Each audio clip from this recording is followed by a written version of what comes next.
Are you experiencing this lack of work satisfaction, this feeling that there isn't anything you can do to feel fulfilled again? Hey, my name is Dr. Bart Kaczmarek. I'm a family doctor in Windsor, Ontario. I believe I'm one of the highest billing Ontario family doctors per hour worked. I own 2 fast-paced medical clinics, and I love medical efficiency stuff. In this video, I want to show you how to look at burnout differently, and I'll also show you what I did myself to overcome it, how I regained my joy as a doctor. And I want to put it for you in a simple 4-step process that you can start implementing today. So most burnout advice that I know of are coming from like hospitals and institutions. They say like, protect your time, take time off, relax, find some ways to meditate and recover, set boundaries like work-life balance. So this advice may not be wrong, but unfortunately it does nothing to solve the problem, right? Like imagine you go for vacation or take that weekend off and you come back, what happens? You come back to the same place, nothing changed. It's like, I remember in residency where I was in the surgical kind of fellowship, we had 100-hour work limit in a week. But if we crossed the 100-hour week, we just had to say that we chose to cross it, it was our choice, and things were fine.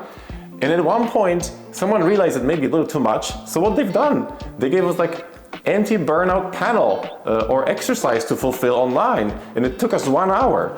And what happened after? We came back to this exact same environment. Now we were an hour behind, running even more frantically to catch up. So that tells you something important. The problem wasn't lack of rest.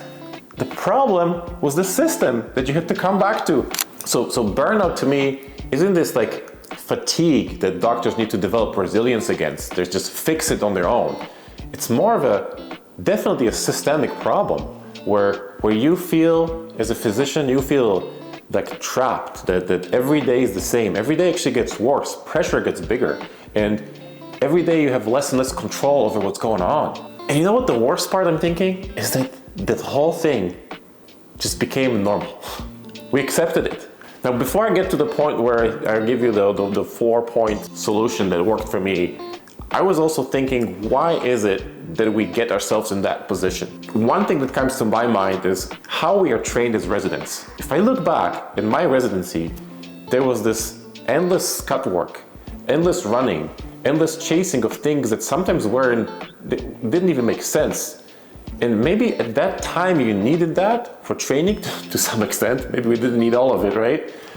But it's something that we can't unlearn. We become a victim of this cut work, of chasing the little tasks without asking questions, right? Like we become leaders, university professors, clinic owners, and it lives with us, this lack of questioning for the simplest tasks. Now, how did I get there from feeling burnt out, exhausted, not really willing to go to work, like hating my life, to the point where I'm actually enjoying going to work and it's fun?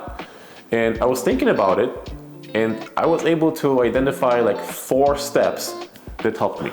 So step 1, everything changed when I started taking ownership of things that I realized I am in charge of.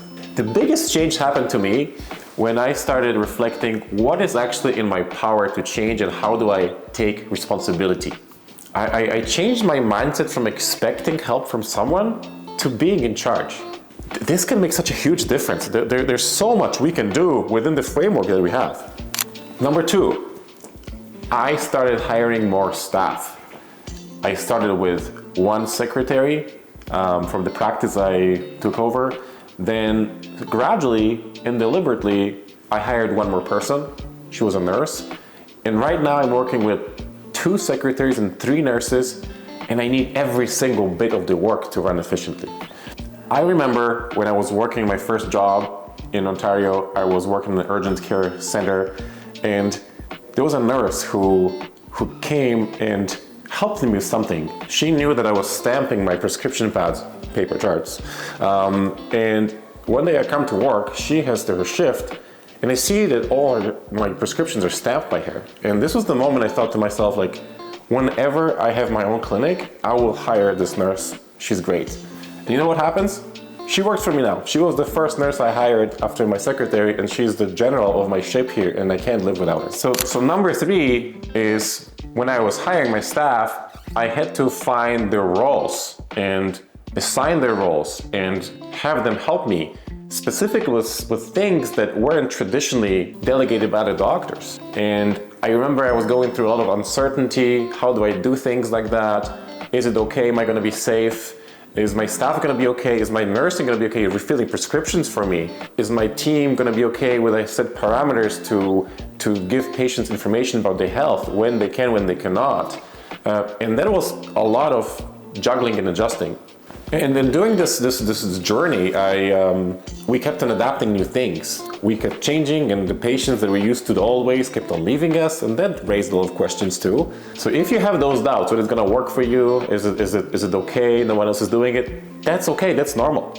That's what you're gonna feel, and it's okay to have that question. And if you're wondering if it's gonna be profitable for you to hire staff, the answer is that if you organize it well, most likely yes.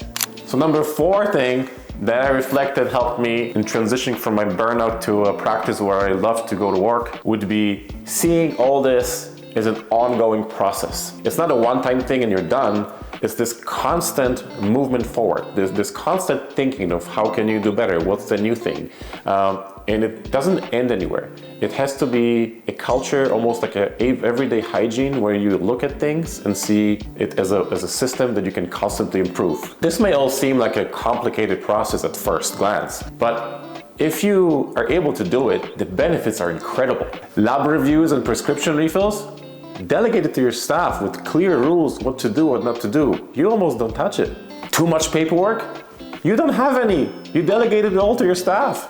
Too little pay? You stopped complaining because you doubled your efficiency, not by any billing tricks, by increased throughput in your system.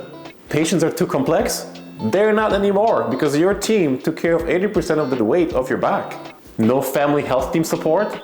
Don't worry, you just built your own because of your increased efficiency systems. After hours clinic care? You gave it to your resident for moonlighting and you at home close to a phone, just in case. So what all this unlocks is that you move faster without rushing. You see more patients without stress. Same day access for the patients becomes normal and the patients love it. So before I conclude, I just wanted to give you one more kind of pro tip that is super important. We talked about the team. It's not about the bodies, okay? It's not about the amount of people. You have to build a team that you trust. And mainly that means that you as a leader, you have to earn their trust first. You have to treat them as gold. They're the most important people at work for you. You have to have good listening skill, accountability, and prove in the hardest moments that they can count on you. Treat them really well, and they turn into a group of people that you'd be ready to go to war with. And hopefully, they develop trust in you that if there was a need to go to war, they're gonna take you to go to war with them. And that's where you stop feeling emotionally exhausted. So it's all not about like doing less or relaxing. It's about graduating from like survival mode training, practicing at the level you were designed to practice. So for me, burnout ended not because of setting boundaries or anything like that. It happened when I stopped expecting someone else to do the work for me. It stopped because I stopped waiting and deliberately took responsibility and started making changes. And now I love going to work. You know, I've never felt better. It feels like cheating, feels illegal.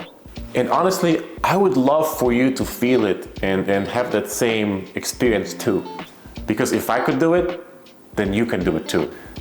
So if you like this video, please subscribe below. There's new content every week, and I'll see you soon.